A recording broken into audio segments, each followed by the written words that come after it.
Hey y'all, Wonderhussy here in the middle of Nevada. I bet you thought I was going to say the middle of nowhere. Well, I'm not nowhere today. I'm somewhere, and that somewhere is in the middle of Nevada, the small town of Eureka, Nevada. Not Eureka, California, Eureka, Nevada, which is right down the loneliest road in America, US Highway 50, from the town of Austin, Nevada, not Austin, Texas, Austin, Nevada. A lot of towns in these parts that are named after other towns. But actually, I think the reason, this is a mining town, and the reason it's called Eureka is it was back in 1864, two prospectors out of Austin, which is about 70-ish miles west of here, two prospectors from Austin, which was another mining town, came out here and found silver in them there hills. And well, legend has it, when the guy first saw silver, he said, Eureka! And so they named the town after that. Anyway, Eureka is one of those really cool little towns that I've been wanting to check out for a long time. And for whatever reason, I had never been here. I've been to Austin several times. And I've been to Ely, which is about 70 miles on the other side of Eureka, several times. But I never did go to that sweet spot in the middle, aka Eureka. So I'm here today with my friend Larry, aka Eminence Front X5. Hey! Hey! There he is. Larry's getting his camera ready. Larry's got a big, fancy camera, okay? Big. Look at your camera. It's huge in there. Look at all those people in there. Oh, look at this camera. Larry's got a gimbal. Fancy. A gimbal. Anyway, Larry and I just happened to be in the area shooting some other stuff, and we thought, well, since we're right down the road from Eureka, we might as well go check it out. So we're just going to kind of walk around. There isn't much to this town. I think it's population around 500, just under 500.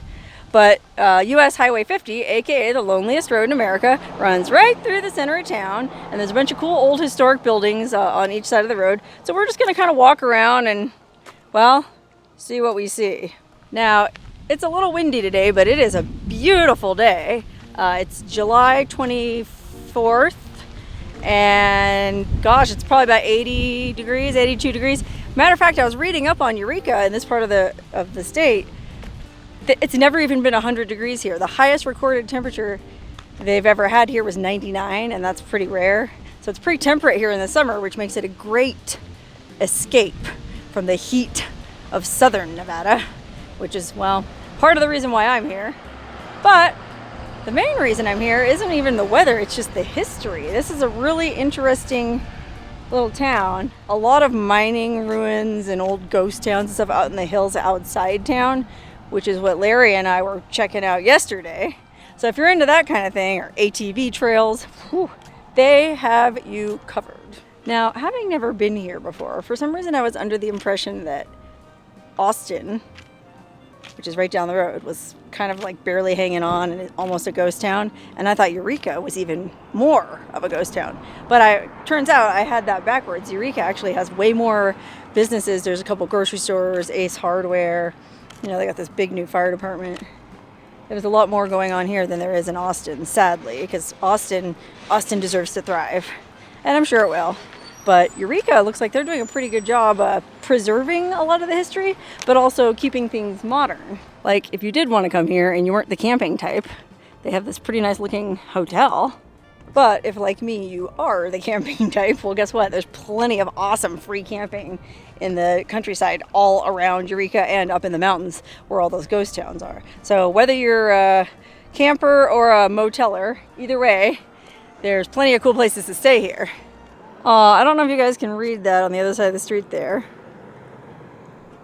Best little hardware store in Nevada. How cute is that? They got their American flags flapping. I mean, this really is an all-American town. It has that classic small-town Americana feeling to it. Like it'd be a great place to grow up or raise kids.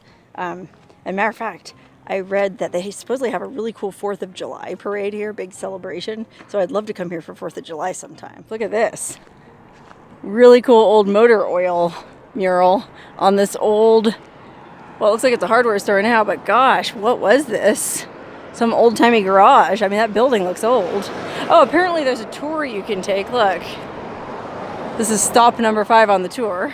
But you know me, I'm not much for the official tours. I like to just kind of poke around on my own and, well, see what I see. You know what I mean? Look at this cute little house with the GPS coordinates instead of a street address. Doesn't that beat all? Okay, I'm just kind of following along behind Larry, but I think what we're going to do is we'll walk up this side of the street and then come back down the other side. That's what we did when we did our video in Austin, if you watched that. But look at this old... Well, it looks like it's an old bar that had gaming, but look how cool that old neon sign was. Oh my gosh. Well, first of all, look how cool the building itself was. It's kind of falling apart, but God, that looks like it must have been one of the old original buildings built by the miners back in 1860 something. Well, look how cool this was. Louis' Lounge. Look at the front. Where the fun is.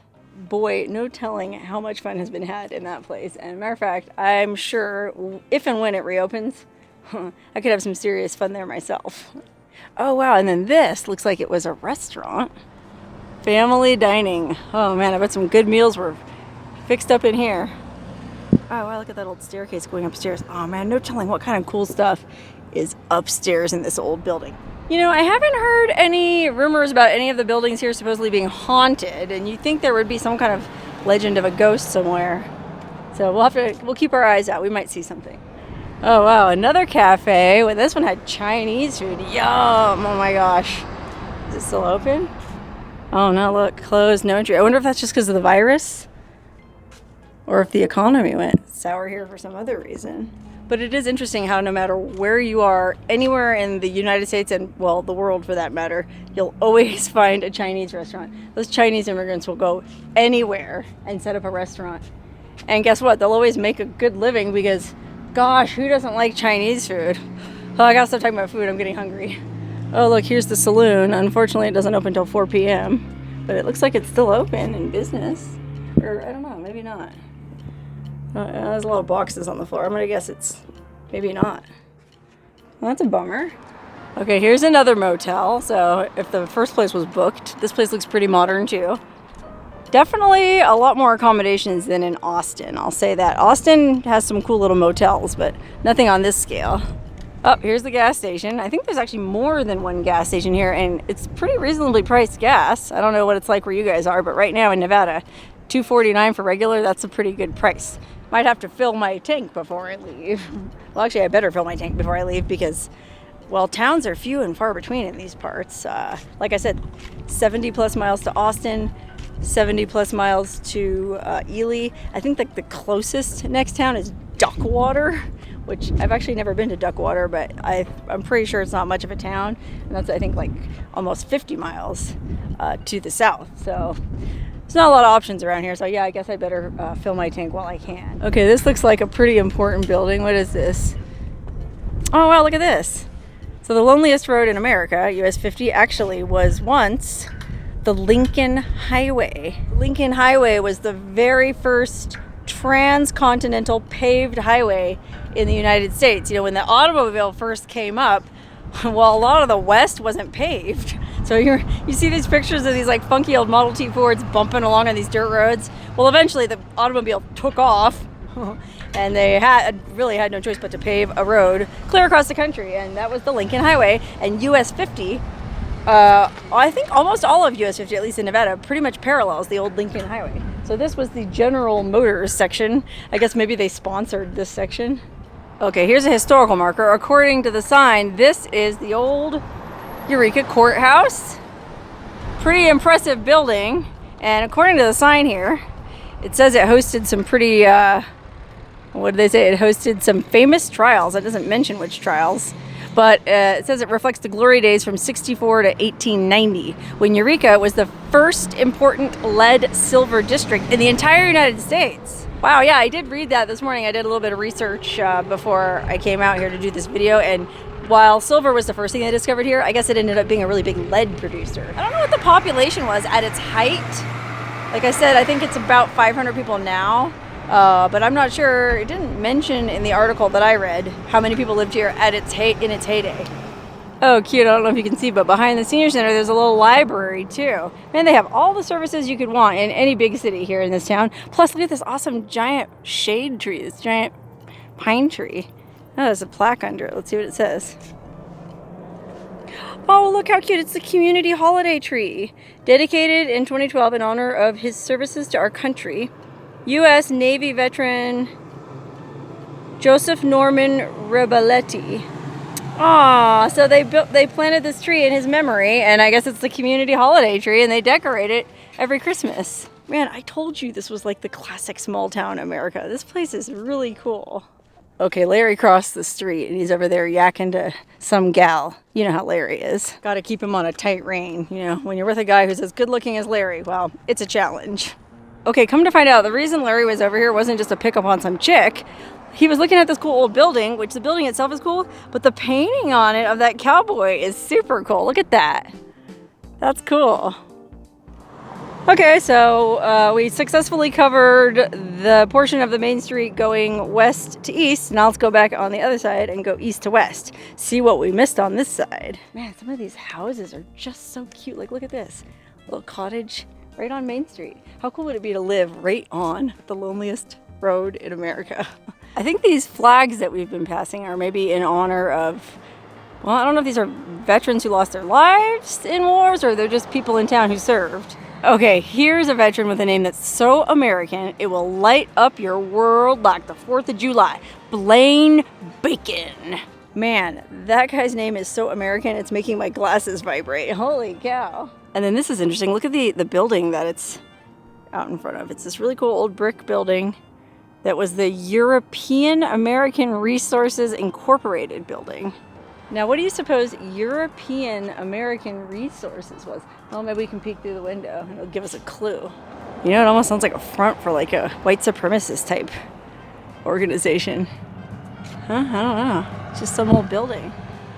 What's this building? Oh, it's the Eureka Opera House. I've heard about this place. Okay, well, you can pause the video and read the whole thing if you want, but I'm going to give you a quick summary. Basically, this was, well, it served as an opera house from like the 1880s until, well, the advent of silent movies. And so by opera house, I think they showed like melodramas and plays, and probably not like classical operas. But then, yeah, it was a silent movie theater. And then after that, it became a regular movie theater until it says it closed in 1958. Okay, Larry said he just poked his head in this beautiful old Jackson House Hotel, Saloon, and Cafe, established 1877. And he said it's definitely worth a peek. Oh, wow, yeah, look inside this place, how beautiful this is. Oh my gosh, this reminds me of like the Mizpah and Tonopah, how it's all restored. Look at those bar stools. Wow, really cool place, Larry. You're not kidding. Look at the chandelier. Yeah, I know. Okay, anyway, continuing across the street from the Jackson Hotel. Look at this. It's like some little railroad museum that unfortunately looks like it's closed. It's in an old railroad car. Look at that. It's a cute little museum in a railroad car. Aw, there's a plaque. Pause it and read the whole thing if you want. It just talks about this 87-mile long narrow gauge railroad that I guess used to run from town out to the mining district. All right, well, let's poke our camera in this window here and see if we can see anything. Oh, you can't really see too much. They got a bunch of old magazines, True West. Man, the more I walk around this town, the more I think if you're into like the old Western type history, you need to come here. Because not only are there a lot of really nice places to stay, there's a lot of places to eat, I guess. Although I haven't seen any that seem like they were open. I'm sure there are, or will be when this virus pandemic's over. But gosh, yeah, if you're into the old time West, or even if you're just into like driving the lonely road, this would be an awesome place to stop because it's kind of like the halfway point on the lonely road, I think. So keep it in mind if you're planning any of those trips. Oh, here's the town message board. This is what I like to read. I like to know what's going on. This is how you find out. Oh, look, there's a rock and gem swap in Ely. Oh, it just happened. That's probably pretty interesting. Vendors from around the West. In case you're curious how much it costs to live here, you could rent an in-town home, 2-bed, 2-bath, fully furnished, for $750 a month. Wow. And there's a lot of work in the area too with these mines. Larry and I actually saw one of these giant friggin' mining dump trucks the other day by where we camped. Looks like they're hiring journeyman operators. Oh, here we go. For sale. New Olympic Arms AR-15, $429 plus tax. 4 left at this price. Comes with one 20-round mag, one 30-round PMag, hard case, and manual. Oh my gosh, look at this one. For sale, 1930 Model A, 5-window coupe, must sell, excellent condition, 20,000 OBO. Now that is a deal. And then there's like modern ads for computer viruses, cash for antiques. I guess that's why I like looking at the community message boards in these kind of places, because, well, it gives you a sense of like the history of a place. Like, history isn't just like how it was then and how it is now. It's a continuum, you know. There's still a lot of old-timiness going on in the new times. Okay, now, wow, this looks interesting. I gotta try to shoot through the fence here. It says it's the historic Bartine outhouse. This historic 5-hole outhouse was built for prominent Eureka businessman Frederick Bartine, a native of Finland. I don't know, it says he prospered as the owner of the waterworks, had this huge ranch, and apparently it had this really fancy 5-seat outhouse, which, it's, according to the sign, it says it had a troubled past. It had been moved numerous times and has been the center of a legal dispute. But it doesn't say what the legal dispute was, although it does say it remains the only known 5-hole outhouse in Nevada. The only 5-hole outhouse in Nevada. Now you can say you've seen it right here on Wonderhussy Adventures, bringing you all the latest outhouse developments. Okay, now we gotta catch up with Larry because he's way ahead. Wow, look how cool this old facade is. Oh my goodness. Wow, look at the plants growing inside, whatever it was. It's all busted up now. Oh my gosh, look at these doors just laying in a pile. Those doors are awesome. Okay, now we're at the Owl Club, which I think was the old casino.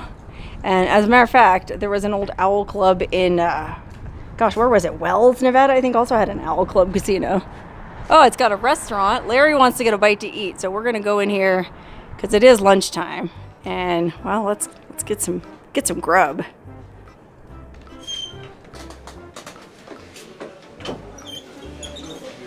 Okay, Larry had the awesome idea that we should come in here and have lunch, and I ordered, well, I'm trying to lose weight, but I ordered what looked to be the most amazing thing on the menu. It's a Basque steak sandwich. So I guess there's a lot of Basque people in the area, or people of Basque ancestry. And well, I've had Basque steak before, and it's really good. Oh, look what just arrived. Basque steak sandwich, and it has mushrooms, onions, and garlic on it. Oh my God, it looks so good. What'd you get, Larry? I got the tuna melt. Tuna melt. Oh, that Larry. That's why he has such a svelte figure. Yum.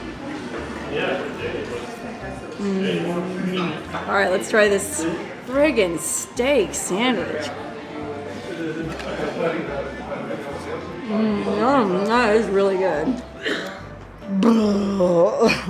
In retrospect, I don't know if that was such a good idea to have a steak for lunch because, well, unfortunately, I got to drive back home to Vegas from here. So I'm facing about a 5-hour drive from Eureka back down to Vegas. And, well, I guess I'm going to have to stop and get some coffee somewhere. But, hey, fortunately, I'm not quite back to the car yet, so I have a little bit more walking to do. And, well, that'll burn off a little bit of that steak. Oh, wow, look, an old market. Oh, it looks like it's been closed for a long time. Look, get your fishing license here. Oh, wow. Sad. Ah! Oh my God, I can't even look at that. I have PTSD. Post-traumatic steak disorder. Well, there's only one cure for post-traumatic steak disorder, and that's keep on walking and burn some calories. So let's see what else there is to see on Main Street, Eureka. Oh, the Mason Hall. Yikers.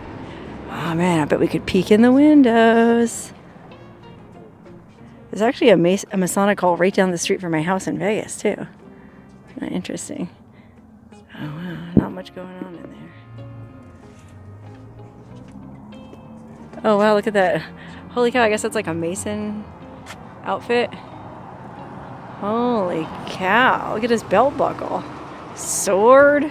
I don't know, there's probably nothing even that exciting about the Masons. It's probably just basically like the Elks Club or something like that, like a social club, but there's this whole mystique around them, so.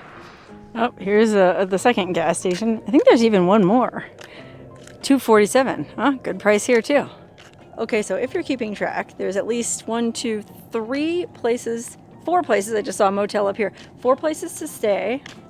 At least 2 places to get gas. And, well, at least one place to get food. I think there was another kind of like a fast food diner down the road that we didn't walk past, that like a walk-up diner that you order like burgers and stuff. So there's a couple options for food, a few options for lodging, and well, plenty of gas. So hey, all the modern conveniences await you here in Eureka, and plenty of old-fashioned ones too. All right, well, that's about all there is to my tour of Eureka for today. I, speaking for myself, will definitely be back. Well, to be honest, I'd love to have a drink at each and every one of the saloons in this town and get to talk to some of the locals. So yeah, I'll be back, and I encourage you to visit Eureka too. It's a cool town and very friendly, lots of history, and great weather.